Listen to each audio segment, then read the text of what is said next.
All righty. Welcome, everybody. We are so excited that you are joining us. If you're joining this asynchronously, watching our recording afterwards, welcome to you as well. Thanks so much for taking time out of your day to invest in accessibility with us. We are so excited to be here with you. My name is Dr. John Pauls. I am an instructional designer and professor at Jacksonville University in Jacksonville, Florida. I'm joined by the fabulous Kristen Harrington, who's a virtual learning coordinator in the state of Florida. And we both are with the Northwest Council for Computer Education. And we are so excited to be bringing you this series. We consider it to be incredibly important to make sure that we are designing and creating accessible learning for all learners. And as Kristen will tell you in just a little bit, there is additional reasons that we are doing this with some recent legislation changes about accessibility and all those fun things. So what you're learning in this series should be beneficial to everybody. So we thank you for being here with us. Again, my name is John. I'm joined by Kristen, and we are part of the Northwest Council for Computer Education. And it is our job to help educators kind of innovate in their learning and practices. We are both active practitioners in our own personal spaces. We just do this on the side to help advance educational technology and accessibility in our classroom and spaces. So when we discuss some of our strategies, we're pulling from our real life applications and those in our community. So we are just so happy to be here with you. We've got our information if you want to contact us listed on the screen right there. So if you want to reach out about anything we talk about tonight, if you are interested in getting our help or NCCE's help with your school or organization, we are more than happy to be thought partners with you and to support you however we can. We are with NCCE, the Northwest Council for Computer Education. And if you're not familiar with NCCE, real quickly, we are one of the oldest professional learning organizations in the country. NCCE provides in-school coaching and virtual webinars and an amazing conference that will be happening this month or next, this month in Seattle. And so it's an organization that brings together thought partners, active practitioners, teachers, supporting teachers. And so whether you are thinking about blended learning strategies or digital learning implementation or accessibility and inclusivity, we can help you and be a thought partner, help provide services, whatever you need. If you are interested in any of that support, please visit www.ncce.org, fill out our little form for interest, and somebody will contact you to see how we can support you in your digital learning and teaching adventures. So thank you so much again for being with us. Now, this accessibility adventure you are on, this is our second in the series, and the series is designed to teach everyone and to provide a thought space for how we can design accessible learning for all. And not only are we talking about accessible design, but Kristen's also going to talk to you about accessible materials. How do we make content, the stuff that we deliver to our learners, how do we make sure that they can actually access it? And so everything that you're going to learn here is going to be beneficial for you. We do want to frame our conversation about why we're doing this, though. So we're doing this because accessibility is important. Accessibility takes intentional effort, but providing access is always going to be worth the investment. Now, Kristen and myself, we can tell you, we have been in meetings where people start talking about accessibility and it can seem really, really scary. There's a lot of things to consider. And it seems like when we're trying to do these, how do we have time in the day to make sure that everybody can access what we're doing? And I want to kind of put those fears to ease. No one in my mind is a complete master of accessibility. We can try as much as we want to. There are things that I miss every single day. It is about understanding why we're saying the things we're saying. It's about understanding the importance of implementing some of these strategies and always trying to do better in our own practices. And so we encourage you to sit back and take this stuff in. Do not get overwhelmed, because how do you eat an elephant? Piece by piece, bite by bite. We can't take this whole thing at once. We have to be strategic about it. So if you walk away from today's session with just one little tidbit, that's absolutely amazing. If you walk away with lots of new ideas and strategies, that's even better. Wherever you are today and wherever you are tomorrow, that's perfectly fine, as long as we're making some improvement to make sure that we can really meet the needs of our diverse learner population. So thank you so much. Do not get stressed out. We are here to walk through this process with you. I want to start off by really thinking about this, and I was thinking about this week in my own personal work as an instructional designer and professor, and I was thinking about our role as educators. And I know if you were to look 10, 15, 20 years ago, the field of education looked very different than it looks today. And I think everybody on this call will probably agree with that. And I want to encourage you to think about the role of yourself as an educator or a professional learning specialist or a training and development facilitator. I want to encourage you to think about yourself. We have to refrain from protecting and preserving traditional keys to learning. And what you see on front of you on the screen is an image of a lock. And then we have four different keys. We've got some car keys and some different colors. And in my mind, traditionally as educators, we might sometimes view ourselves as the keeper of the knowledge. We have all of the information and we give it to the students and they learn. And we know that that's not really how it happens anymore. And I want you to think about yourself as not holding this key, because as you see in front of you, those four keys, they're only going to open up one specific thing. That car key is only going to open up the car. If you try to use that car key on your house front door, it's not going to work and you're going to get frustrated. We need to move away from thinking of ourselves as the keeper of the keys to learning. And we have to innovate a little bit. We have to become the swipe cards. And so when you think about swipe cards nowadays, technology, we can reprogram that. We can change those swipe cards for different access for different people. That swipe card is really a database that we can program to get specific access when it's needed. And if we think about ourselves as not the keeper of the keys, but maybe the swiper of the swipe cards, we can arm ourselves with the tools and strategies needed to program our own instructional strategies for each learner. And that's what we're going to talk about today. So remember, when we are teachers, we are no longer the keeper of keys, we are the swiper of the swipe cards. And so we're going to together explore how we can provide access to everyone in our own work and in our own world.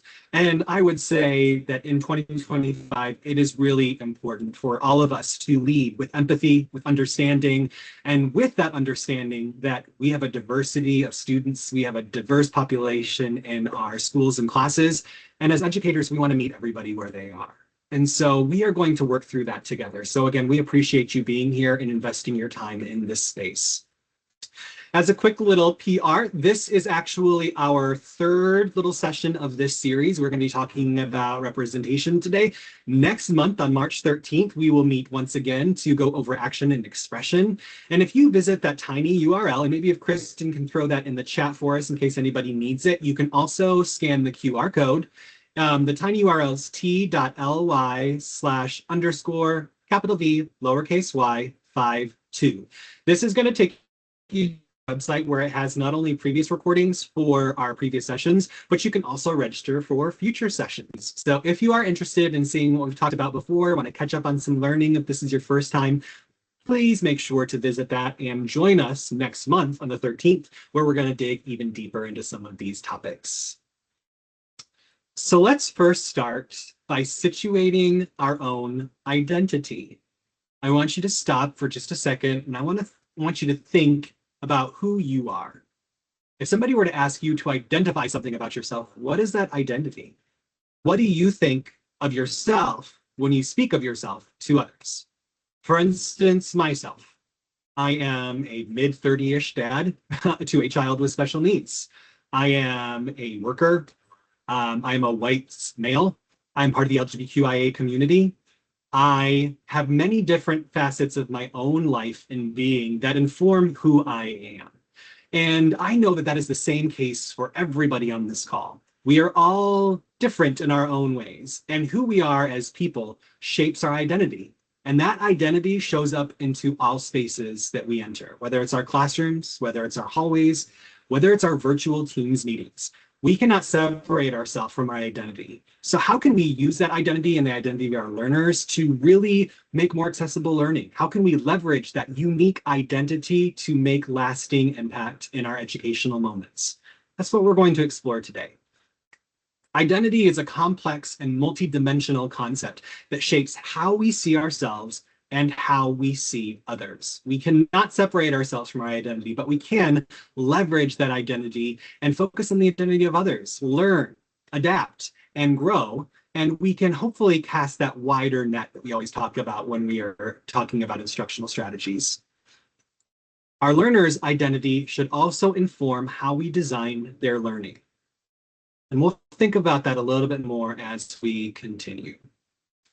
Now, this series is designed to teach you practical application methods to make learning more accessible and inclusive for everybody. And the way that we do this in this series is by really emphasizing the framework known as Universal Design for Learning, or UDL. If you are not familiar with UDL, I highly encourage you to go and do a little research. We've got some resources for you that you can take a look at in just a second. But when I am asked by professors or when I'm speaking with teachers who ask me the question, John, how can I do this? It seems way too difficult. I've got too many diverse learners. I'm not a special education teacher. I don't have training for this. There are steps and there's frameworks that we can use to make learning more accessible and inclusive, and UDL is really effective at bridging that gap. The UDL guidelines is the tool that's used in the implementation for the Universal Design for Learning, which is a framework developed by CAST to improve and optimize teaching and learning for all people based on scientific insights into how humans learn. So when we discuss these parts of UDL, know that it is evidence-based and it is casting that wide net. It is designed for everyone. And so when we look at some of these ideas, I want you to think of it not so much as I'm doing this for this one or two students who may need it in my classroom. You're doing it for all of your students in your classroom, whether they acknowledge it or not, and whether you perceive it or not, everyone can benefit from UDL. I encourage you to go to udlguidelines.cast.org, where you will find the direct website with all of the UDL documentation. I do also want to note that in a little bit, Kristen is going to talk to you about accessible links and designs. And when we get to that part, you're going to say, wow, John didn't do it right. As we are in a webinar, I wanted to make sure that I have that full web address for you since you're watching it on a screen for easy access. And Kristen will talk about why that's not the best thing for printed materials in just a bit. And one moment.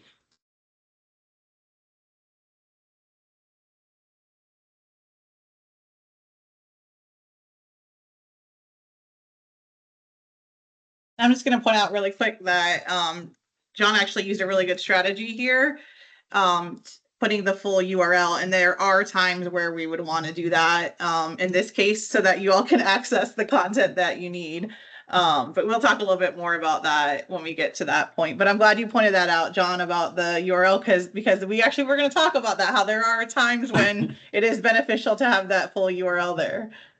Yes, I was thinking about that and I was like, I need to point that out to people. And I do apologize for that. One of the things that I like to showcase is I am a father to a child with special needs. And so what you just heard was my son, who likes to sometimes get on my meetings. And luckily my mom is watching him downstairs for me. But if you hear an interruption, this is how we also make accessible Teams meeting and webinars. We are going to roll with it and just understand that the world is a fun, diverse place. So well, we couldn't even hear him. So well, that's he came barging right in there. So udlguidelines.cast.org is where we're going to go when we need these resources. But we're going to dig deeper into it right now. Now, the UDL guidelines, they're split into three different areas I want you to think about. The first one that we covered in a previous meeting was designing multiple means of engagement. And when we talk about this area, it's all about the affect. How do we engage the learners in authentic connection to learning? And so when we dig deeper, and you can look at our previous webinar on this specific topic, it goes into areas and things that you can do to design those multiple means of engagement. It also talks about designing multiple means of representation, which is what we're covering here tonight. And this is acknowledging that people perceive and make meaning of information in diverse ways. How do we represent that diversity when we design learning experiences? And we're going to dig deep into this tonight because this one is the focus of tonight's meeting. And then finally, designing multiple means of action and expression. Learners differ in the ways that they navigate a learning environment, they approach the learning process, and they express what they know. So how can we support such diversity of action and expression when we design learning? We will tackle this topic next month. So if you're interested, come back next month and we'll dig deeper into this one. When we look at the UDL guidelines, we've got the principle, the UDL principle, which is either representation, the action and expression, the engagement, and then we have the guideline. And the guidelines tell us what we need to do. In this case, the first guideline is design options for perception. And then the UDL guidelines also give us considerations. So it guides us, as you can see in front of you, on specific concrete ways that we can actually not only meet these UDL guidelines, but also create more accessible learning spaces. So when we think about designing multiple means of representation, which is where we are going tonight, you'll see that the UDL guidelines are also broken up into additional little ways to segment it, which is access, support, and executive functioning. And so when we talk about representation, how do we design learning experiences that allow students to access the learning process? That first area, designing options for perception. This is just getting students to access the materials. How can they engage in that content? Once we get them access, once they've started the learning process, then we can elevate to that support category. So how do we design learning experiences that support their own learning journey? And then finally, once we get through the access and support, we can get to the executive function area. And this is really that higher order thinking. How do we design learning experiences that encourage those executive functioning skills, like goal setting or transfer and generalization of the knowledge that we have partaken in? So these areas are all represented in the UDL guidelines, and they really help us map out what we can do to support our learners.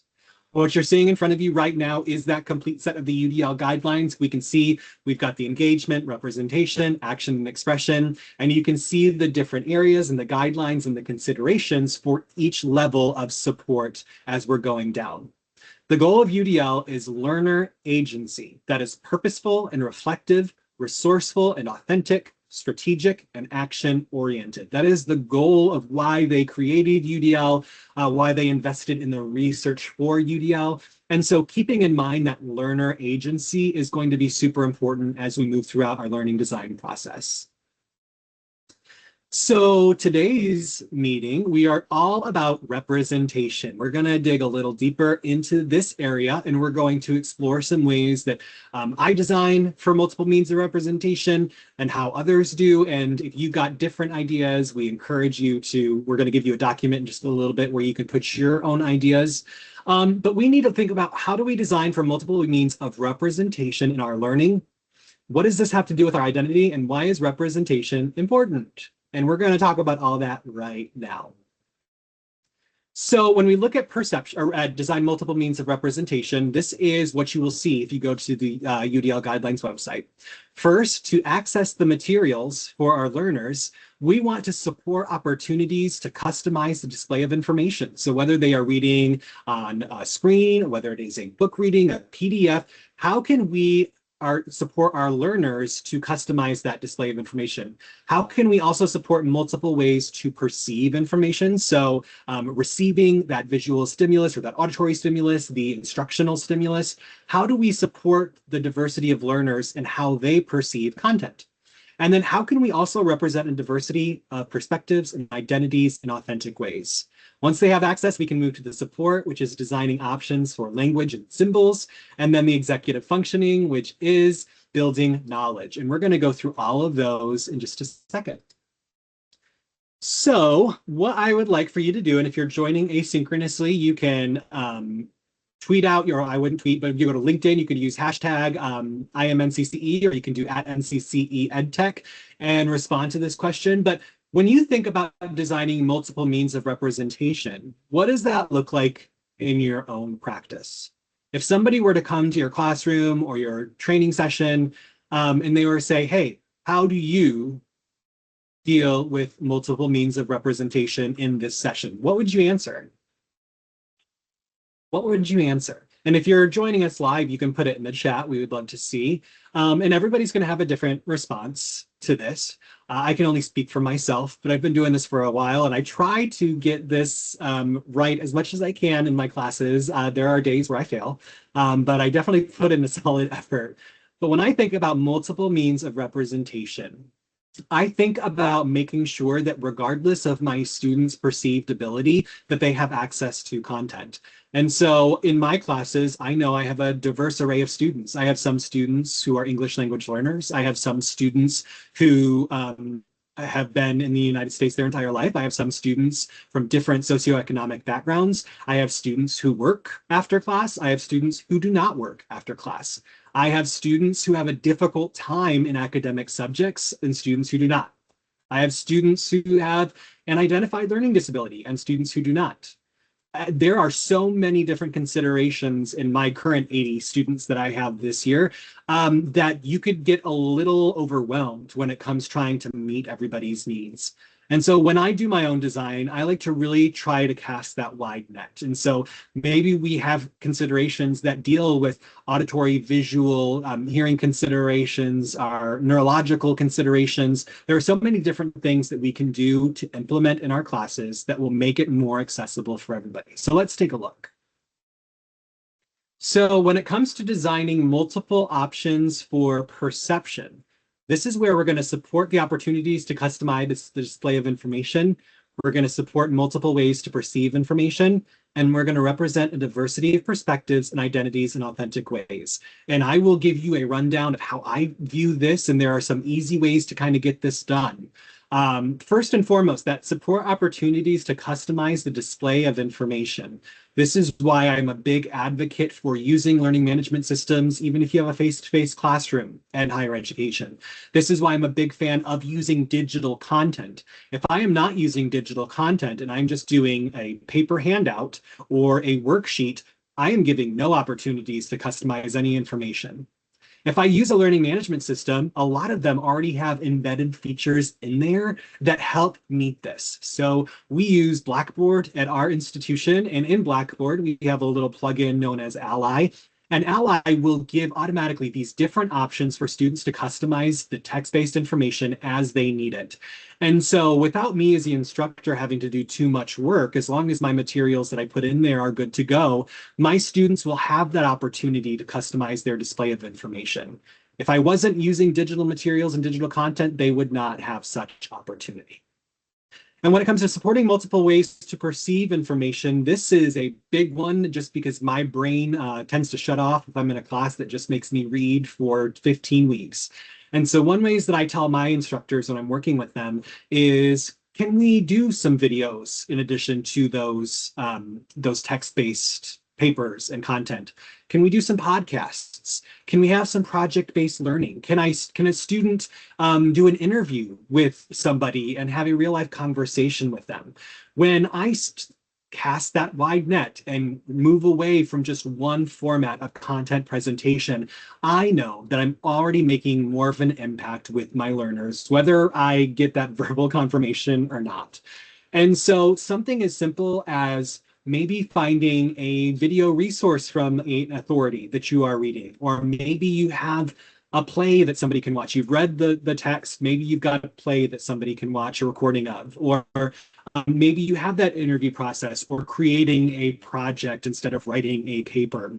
The more that we can do when it comes to perceiving information and cast that wider net, the more successful and accessible we will be. And then representing a diversity of perspectives and identities in authentic ways. One of my favorite ways to do this right now is using the internet. And people look at me and they're like, that's weird, John. No, it's not. Because right now we are living in some unique times. And so if I can pull in news articles from India, if I can pull in content that talks about how different populations are experiencing life in different parts of the world, if I can bring in content that actually gives voice and light to marginalized populations, if I can kind of cast this wider net that we keep talking about, I can bring in that diversity of perspectives and identities in authentic ways using the internet. And so there are ways that we can design multiple options for perception when it comes to learning. Sometimes it just takes a little bit of creativity and a little bit of uncomfort as we step outside of what we know and try new things. And then when it comes to designing options for language and symbols, I would say that this used to be much more difficult before the age of the internet and technology. And this really shows us the power of innovation when it comes to tech. So when it comes to language and symbols, Are we clarifying vocabulary, symbols, and language structures? And when I say clarify, I mean, are we taking for granted that our students understand what we are discussing in class? Or before we introduce a topic, are we just giving that little primer of information? And so if you have a student who comes into your class halfway through the year, maybe they transferred in from another state where the educational system is not the same as your state. Maybe they're from another country. Maybe they've never been in school, period. Maybe they do not have a family background that is conducive to this development of these topics. How are you bridging that gap? Are you clarifying what it means when you say proofread? Are you clarifying what it means when you expect them to go back and revisit a topic? Sometimes as teachers, we've been doing this for so long, we think you should just know these things. That's not the case, especially in 2025.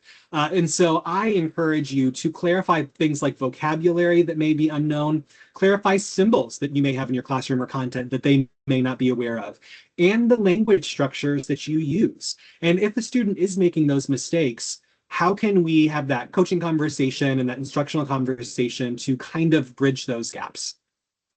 When we design options for language and symbols, we're also supporting the decoding of text, mathematical notation, and symbols. We're cultivating understanding and respect across languages and dialects.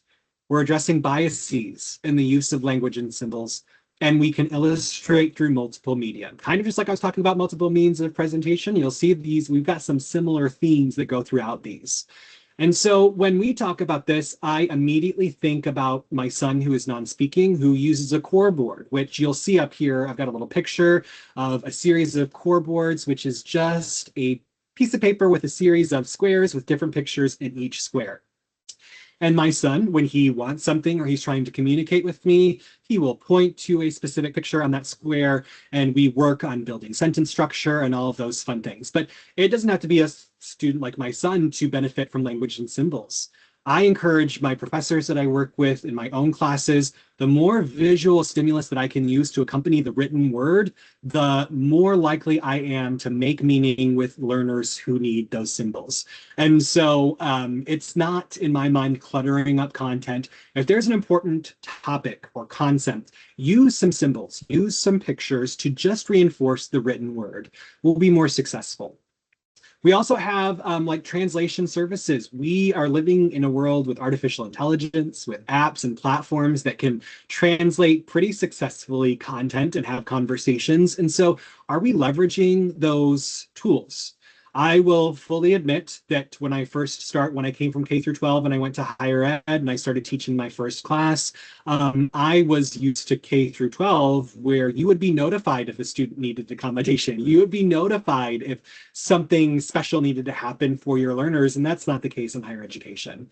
And so I distinctly remember feeling like a complete failure because I spent about half of my first semester with a student who was in the back of the room who was not an English language speaker. And I could have used Microsoft Translator. I could have used some different apps or platforms to help bridge that gap and have them really focus on the content and not the decoding of my own information. But after I realized the big snafu, and I was like, no, we're going to put in processes to make sure that my students know there is support, and this is how we're going to do that. So I encourage you to really think about, are we really meeting all of our learners where they are? Can we use some different tools and tech to really bridge those gaps? And also that cultivating of understanding and respect across languages and dialects. I find it to be so enriching when I get to go out and learn stories of others, especially others who are not in the United States. While I do not condone social media for everybody, I like using it to get a variety of perspectives. And so using tools like social media to really see how others are living their lives or see the truth of their existence, to see what they're currently undergoing in their own part of the world, develops more humanity with me. I would say more humility and more understanding that there is always more to the story than what we are told sometimes. And so how can we also address those biases that we have? Everybody's got some biases. How do we address those biases in use of language? And can we illustrate through multiple media? Can we have the written word be accessible, but also the videos be accessible, all of that content? And if we can do those things, then we are creating a more inclusive space. And then finally, we have designing options for building knowledge. How do we connect prior knowledge to new learning? How do we highlight and explore patterns and critical features, big ideas, relationships between concepts? How do we cultivate multiple ways of knowing and making meaning? And how do we maximize transfer and generalization? And so this is where I love the concept of ungrading. I know it's not accessible for everybody. I'm currently in a program that does ungrading, and I have found it to be much more enriching. I'm doing a lot of reflection. I'm having conversations and setting goals with my faculty. I am engaging in really meaningful analysis of what I know, what I am supposed to know, and how do I bridge those gaps. And I think one of the most important things we can do in 2025 is teach our students at any age that they are worthy of investment in goals, that it is okay to have lofty ambition, and to teach them how to not only set goals, but to work towards those goals. Understanding that goals are not met overnight. We are building resilience, we are building capacity, and we're teaching them how this information connects to their real life. And so when we think of options to build knowledge, those goals setting, the charts, whether you have a student check in and say, this is where I'm at now, this is where I want to go, analyzing what's going on in their real world and teaching them why what you are teaching correlates to their real existence. There are so many ways that we can do that. We can bring in community-based learning. We can ask our students, what is going on in your neighborhood? What is going on in your lives? And really understanding how that translates to what you're teaching. If you do not know your students, if you do not know your learners, we cannot bridge that gap. We can't help them set those goals if we don't know what their personal life would indicate for their goals, if that makes sense. So we have to know our learners. And we want to really make sure that when we are designing multiple means of representation of knowledge, that we are also honoring the fact that what Timmy considers mastery and how he demonstrates mastery in his own space, on his own life, may be different from Luke and how he demonstrates, and it may be different from Rebecca, but it doesn't necessarily mean that anyone is better or less than the other. Sometimes one person can demonstrate an understanding in a way that is more conducive to how their brain operates. If you ask me to write a paper, I will write you a paper. I will give you a really nice, well thought out paper. If you ask me to create a video or an interactive activity or to create a project, you are going to see a different level of engagement and understanding from me than a paper is going to show you. And so if we stop thinking about how exactly that we're going to have this multiple choice quiz, we're going to have this end of term test. I know a lot of us don't have a lot of choice in that, but think about other ways that we can assess understanding, that we can measure growth that is more aligned to our students and who they are and what they need. Now, we are not going to take a lot of time to do this collectively, but this is in our recording, and we are going to put this link in our chat.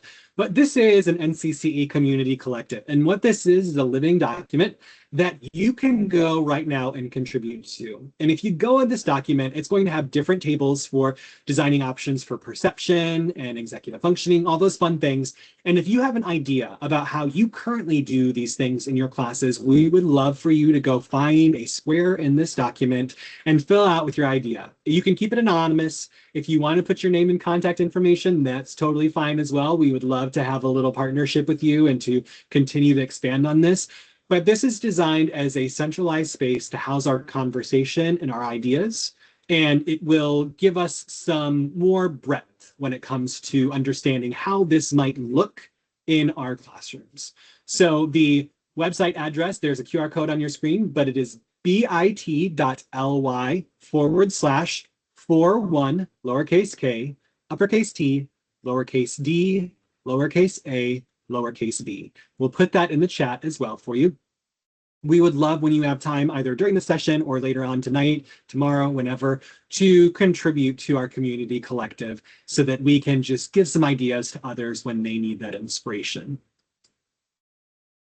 Now, we talked a lot about UDL in this first little chunk. We encourage you to come back next month for our next little instance on UDL, but UDL is just one component of how we can design more accessible, inclusive, and flexible learning opportunities. But there's a whole nother part to designing accessible spaces and materials and environment. And this is where some people get a little intimidated. So do not get intimidated because Kristen's going to walk you through some real concrete tips and tricks that you can implement today to make your materials more accessible for your learners tomorrow. So I'm going to stop yapping. Kristen, you can take it away. Thanks, John. Yes, so we're going to continue, and I love the disclaimer. It's not going to be as hard as you think. And I agree with you when you said that every day we're learning something and every day we fail at something with accessibility. I wouldn't want to meet the person that has a perfect track record in accessibility. I doubt there is anyone out there. So yes, it's a fun way to humble yourself every day when you try to make things accessible. So we're going to talk about where UDL and WCAG meet, and WCAG refers to the Web Content Accessibility Guidelines. And we're going to talk mostly about the 2.1 AA standards because those are the standards that many of us, if we work for a government entity, are going to need to comply with very soon. We'll talk a little bit more about that in a minute. But when we talk about UDL, I like to think of that as flexible learning. And when we talk about the WCAG, it's accessible learning, and they are very similar, but just have some minor differences. We're going to continue on. Oh, there we go. And just a quick poll, if you were on the last month's webinar, we did something similar. But when we talk about UDL, there are features that were designed for individuals with disabilities, individuals who needed these in order to learn, access content, work, do anything like that, just live independent daily lives, but they are actually helpful to so many of us. So if you would like to use the chat, you can, or you can just think about these, but which of these features below help you unlock learning in your daily digital adventures? We've got large fonts, keyboard shortcuts, which I wish I used those more. I need to learn the shortcuts better. I have some, but those would be very helpful. We have converting scanned documents to text and then chunked content. And that C one, when I had my master's, I'm sure OCR was out, the being able to convert, but I didn't know about it then. And I'm seeing some A, B, and D. So in our chat, I'm already seeing that some of us are using almost all of these. The scan one, I just remember I was at University of Florida and they would give us documents that were just images, and I couldn't do the search feature to find what I needed for my discussions. And now I'm like, if I just would have known about that way back then. Again, it was probably around and I just didn't know about it. But I can definitely say that I use all of these. So, and I see some of you in the chat also said that too. So we talked a little bit about the WCAG guidelines, and these are all under the ADA, what is called the Title II Final Rule that was released by the Department of Justice. And I just wanted to give a quick countdown. For most of us, we have 428 days to go until implementation. This is not meant to scare you. It is to show you that you've got some time just to kind of start learning.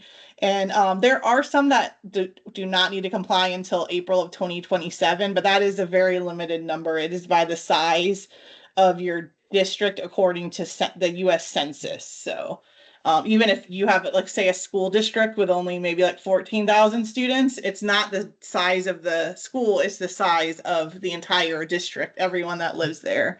So for most of us, it is going to be 428 days away, but we're going to help you tonight with some of that. So we talked earlier about UDL, and I wanted to show you where this can kind of overlap some with WCAG and those guidelines, those standards. And one thing I want to point out really quick, if you start digging into those standards yourself, it can be very overwhelming. And I want to point out that many of those standards apply mostly to like content developers, web designers. And you don't really, if you're an educator, unless you are on the back end of designing a website, which I really hope you're not, you don't need to know those. So we are really in each of these webinars tackling the ones that you do need to know. And you can kind of ignore those others and know that there's someone at your district that is doing that. And hopefully that isn't you. And it isn't me either. So I'm happy for that. So with the representation guideline one, one of those guidelines was providing opportunities for perception. And the 1.1 1.1 was non-text content, providing text alternatives for images and other non-text elements. That is the WCAG standard, which aligns with that opportunities for perception. And we're going to talk about that in just a minute. And then we also have an alignment with guideline 2, which is providing opportunities for language, mathematical expressions, and symbols. It was awesome earlier that John showed that core board, but we're going to also dig into 1.4.5, which talks about images of text and how we should use real text instead of images. And we'll talk a little bit more about that. And then the last one for guideline number 3, we're going to talk about opportunities for comprehension, which aligns with the WCAG 2.4.4 link purpose. And I'm kind of here to kind of pull those guidelines out or those standards out in case you want to see them. But really, we're just going to look at the content, and you don't probably need to look up those standards. You just need to follow all of our webinars coming up and watch the recordings of the past ones if you're new today, because we're really going to break it down into simple words and simple things that you can do to get ready. And really, it's not just about getting ready for that rule. It's just about providing equitable access to your students, which is really what we want. And we talked about kind of humbling ourselves and how this can be challenging. To me, it's about your intent. And if your intent is to do the best that you can to provide that access, that is the best you can do. And that is all we're asking. So it can be daunting. It can be complicated, but we're going to simplify it and just do one thing, as John said, just find one new thing that you're going to do to meet your students' needs, and you're going to be good to go. So digging into WCAG 1.1.1, we're going to talk about alt text. We did, if you were on our very, very first webinar, which is kind of like an overview of what we were going to offer during this series, I did have this slide in there. So the definition of alt text is a snippet of text that describes the content of an image. And this is sometimes also called alt text, alt attributes, or alt description. They're probably, sometimes I've just even seen description. So you kind of have to, in each program, sort of hunt for what that is. Typically, you're going to find it by adding an image, then right-clicking on it, and somewhere on there, you're going to see either that alt text or alt description. So if we look at this slide here, we do have some images on here. And not all of these have alt text. So that's what we're going to talk about on the next slide here. So you can see there is an image of with a young woman, and there is an alt text that says woman in wheelchair cheering, 2 hands. Probably should have said with 2 hands. One thing I want you to notice for that alt text is it doesn't say image of, it just says a woman in wheelchair. We're going to talk about that later. And then we also want to think about the context. So it may not even have been important to say that she was in a wheelchair.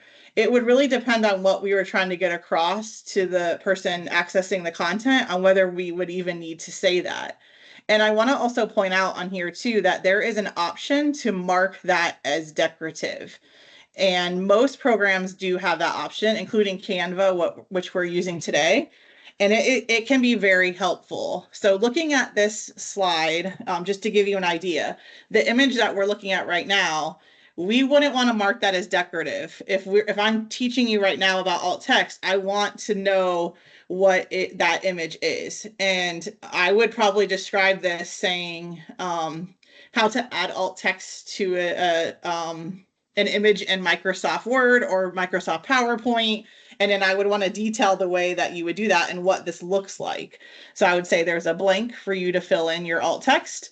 Then there's also a button to generate alt text and also a checkbox to mark it as decorative, something along those lines. But I would want that there so that if someone with a screen reader needed to access that, they would be able to. No, there are some other images. One is that purple outline box around the image that we already established was important.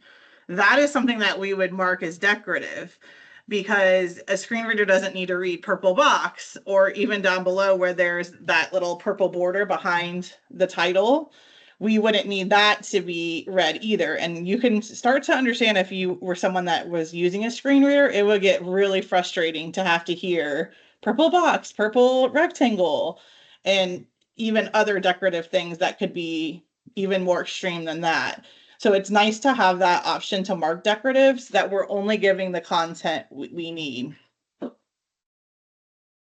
So moving on, we're going to have a little fun with our adventure theme that we started way back in, I think it was October, when we had our first webinar. So we're going to say, is it clue or camouflage? So on these images that I put up, you can put it in the chat or just kind of think about it, and then we'll give the answer that I think is best. Would this need a clue or alt text, or would we just mark it as decorative and hide it? Is not important in the context. So I'll share the context with you in the image, and you can help decide what to do with each of those slides. So here's our first one. It actually has the definition of alt text there. It has the title, but the arrow is pointing to that little corner border, the little glow feature that is on the slide. So do you think that is important to teaching about what alt text is, or would we camouflage that or mark it as decorative? Go ahead and put what you think in the chat.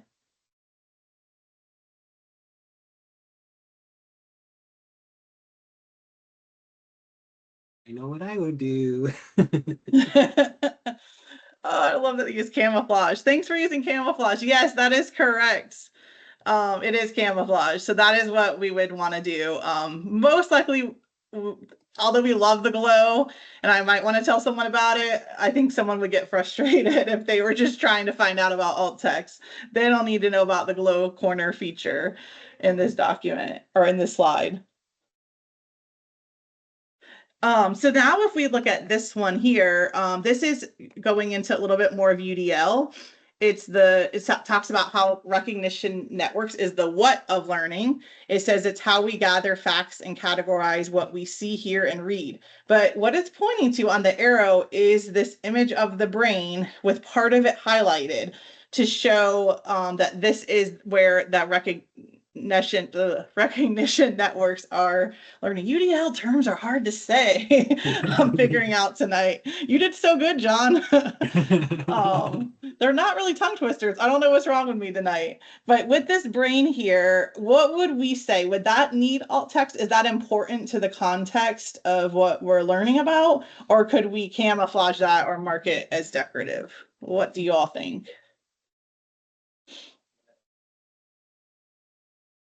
Yay, seeing good ones here. Yes, I agree. It would be a clue, especially because the text doesn't really talk about the brain part. It doesn't have anything to describe that. So you really need that image and to be able to describe. And I am not even going to try to use those brain terms there, but you would want to use those things like frontal lobe and all of those dendrites and all of those things. And you would want to describe that image. So yay, you all got it. That was awesome. Okay. This is our last one, and this is tricky. And I will tell you, there's not really a right answer on this one. There's like a few right answers on this one. And then I'm going to talk a little bit about the slide because this is one of the slides that John used. And he already mentioned before about there are times where we need the full URL, but we're going to also talk about times where we might include an image that would be difficult to alt text, and it's okay. So what do you think about this one? This is providing kind of like a thumbnail of the guidelines. This was his overview slide that he was going to break into the guidelines and talk about it. So would this need alt text or not?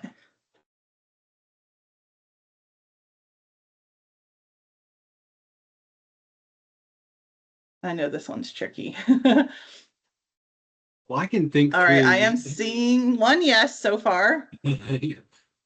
And others are saying yes in a more elaborate description. Okay, yes. So I'm going to go to the next slide where we're going to look at this a little closer. So the first thing actually, I'm going to go back one. So the first thing I'm going to say is in the context of how John put this in, I think he could either have marked it as decorative or maybe just talked about the three engagement, representation, action, and expression.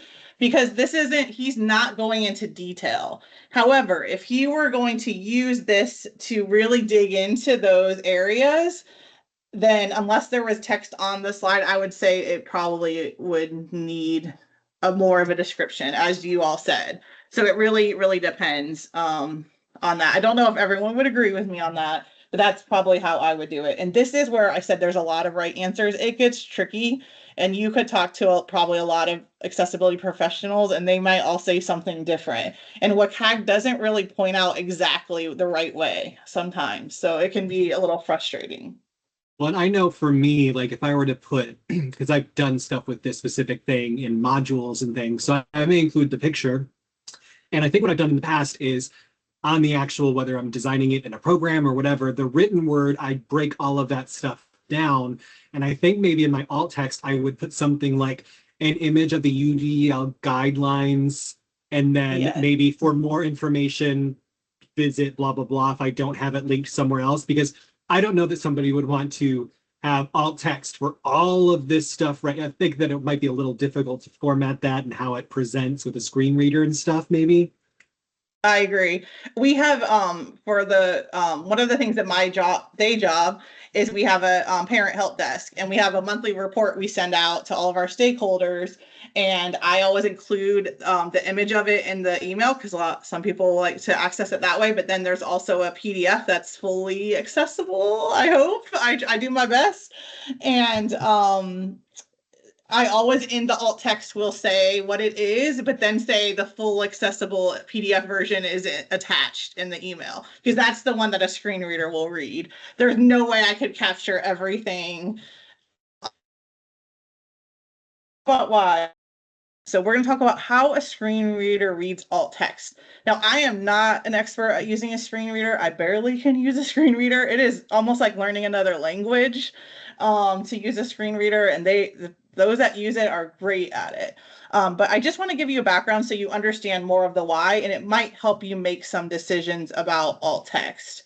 And I forgot to mention this earlier, but when we talked about those marking as decorative, so John and I have used this same template in Canva since we started back in October, and that makes it a lot simpler. When we talked about making things easier, for example, on this, you see those cool little purple swirls in the corner. Well, on the very first time we use this, we marked those as decorative, and now we don't have to do it again. So we just keep copying and duplicating.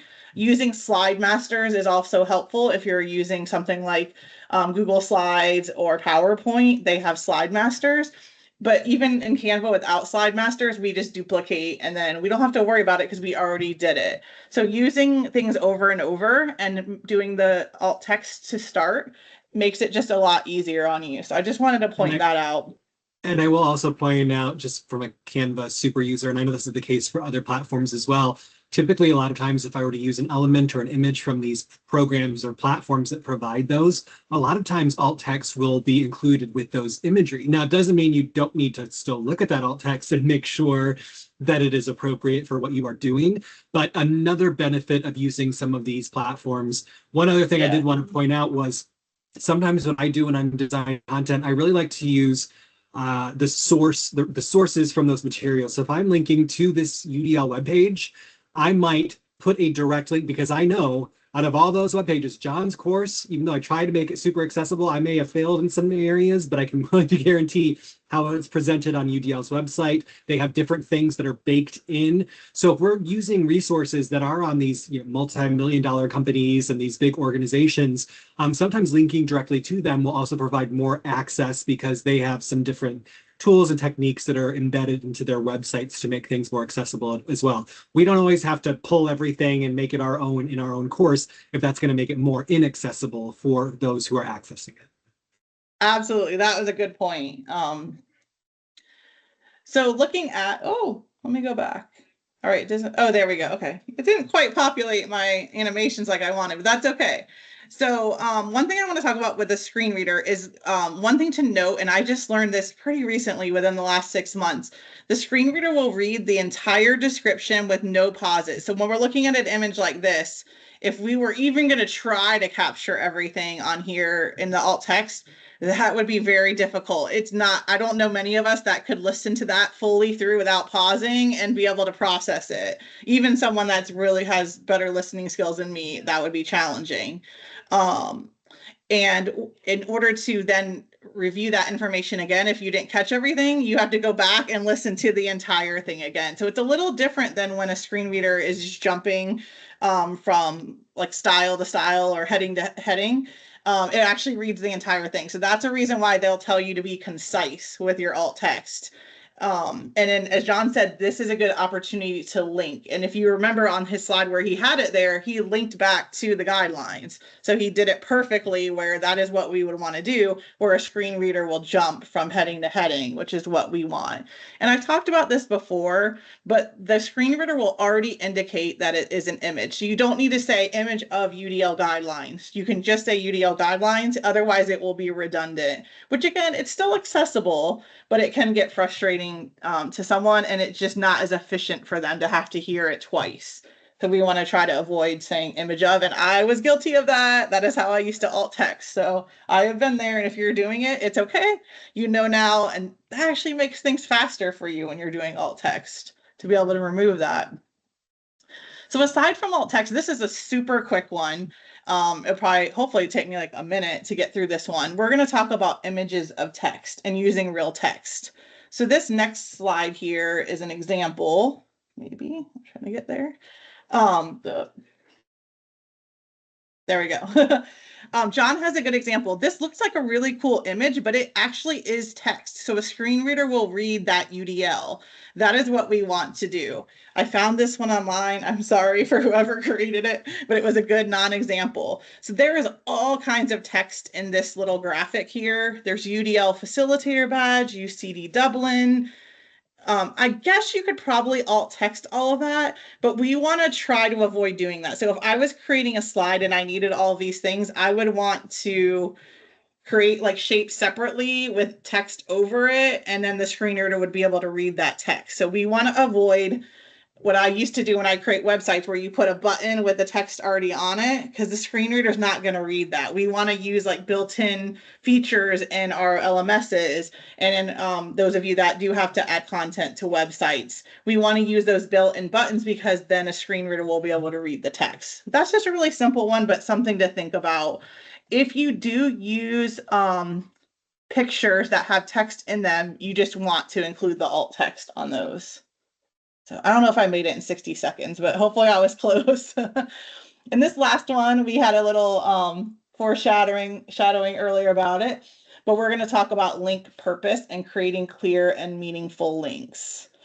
And we did talk about avoiding using full URL links, but one thing I want to point out about that is also just for convenience. Because again, if we were using a screen reader and it said HTTPS :// it's going to be a lot to hear. And especially like if any of you use Microsoft and it generates those like paragraph long links, we definitely would not want that in there for a screen reader to have to read. So instead, we want to have a concise but descriptive text that has that link, such as this one, CAST UDL guidelines, which would be perfect.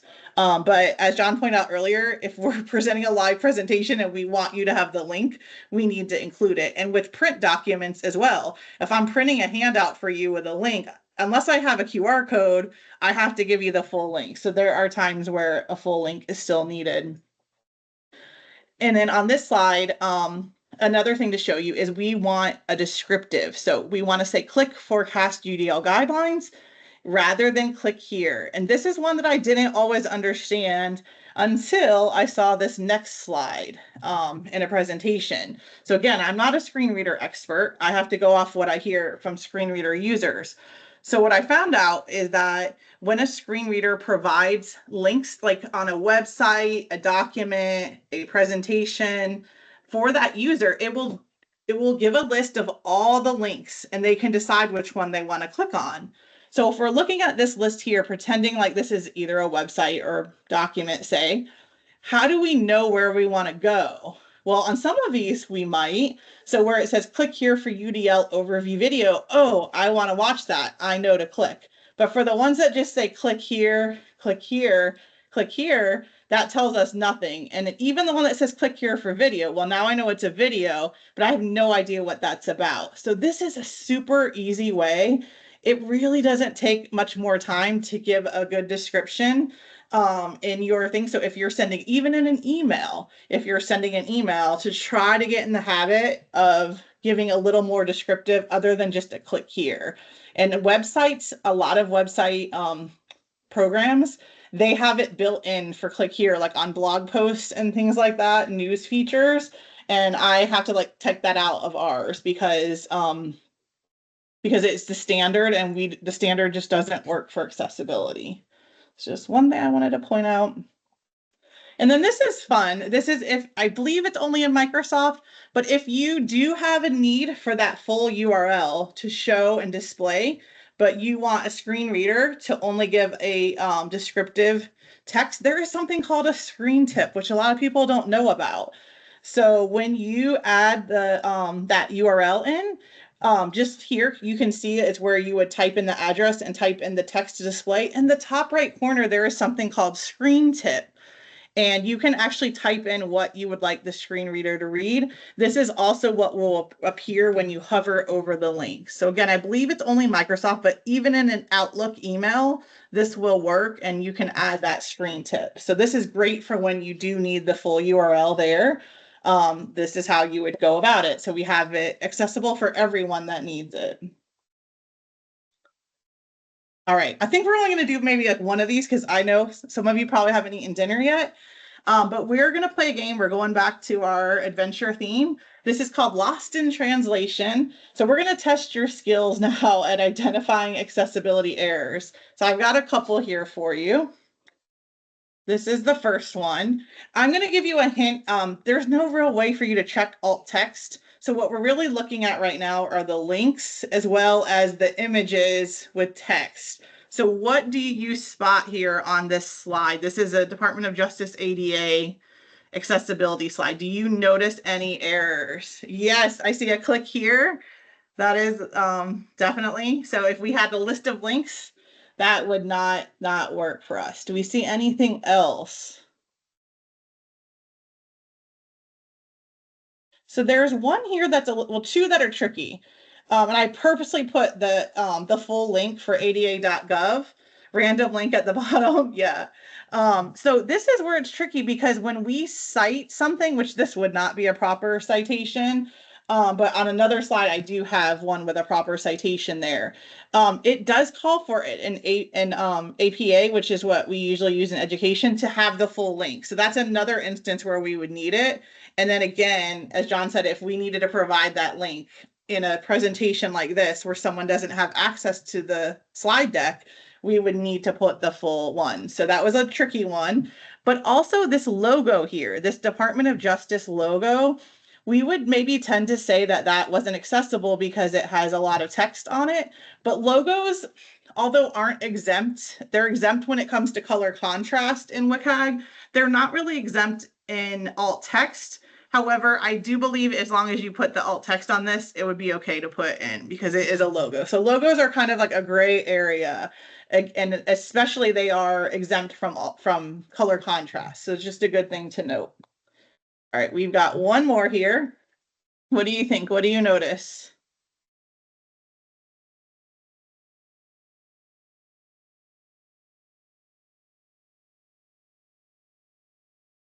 All right, well, hopefully you noticed that this little, yes, link without descriptive text. There is one link there for Novak Education, doesn't have descriptive text, so that would be just a little tedious to listen to on a screen reader. There is also a graphic image that has a lot of text on it. So if I were going to use this, I would probably recreate this and add the text over it. Now, it would be hard for you to note whether I actually typed text or not.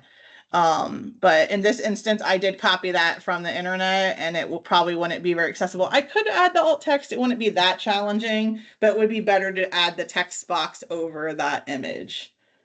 And then we're not going to do this last one, but I just wanted to show you what I meant by that full citation there, and that's in the APA style. And it does call for, and I actually cross-checked this again to make sure, but still under APA, they are calling for that full URL to be there. So that is one instance on a reference page or in an in-text citation, you would still want to put that full link there.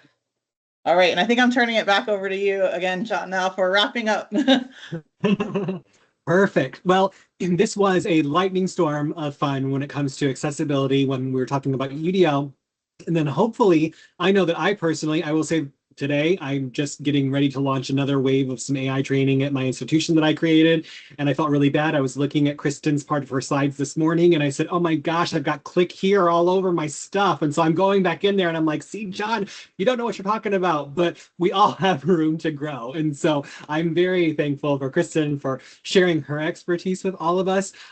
Please don't ever feel intimidated because if, like we said, if we are making progress towards making things more accessible and inclusive, then we are doing what we need to be doing. So take a little bit that you learned tonight, and then maybe come back next month, we'll have some more tidbits.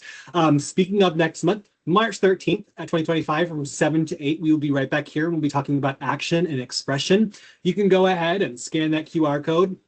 I know our friend Maria hates when I use tiny URLs because those are not very cyber secure, but I can't check every box for people. So tiny URL is t.ly/_,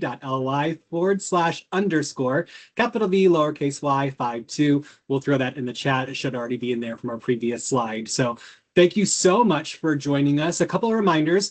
We do have, this is coming up this month, NCCE 25 at the Seattle Convention Center. If you're going, please have a fantastic time. We've got Dan Fitzpatrick, the AI educator, and Matt Miller, author of Ditch That Textbook. Going to be some phenomenal attendees. I was there last year as a featured speaker. I'm so sad I'm not there this year, but everybody's going to have a fantastic time.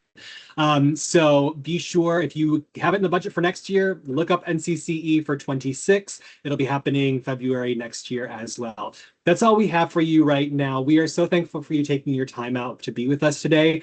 Until next time, have fun innovating, keep things accessible, and we will talk to you all in March. ncce.org, and we will talk soon. Thanks, everybody. Take care.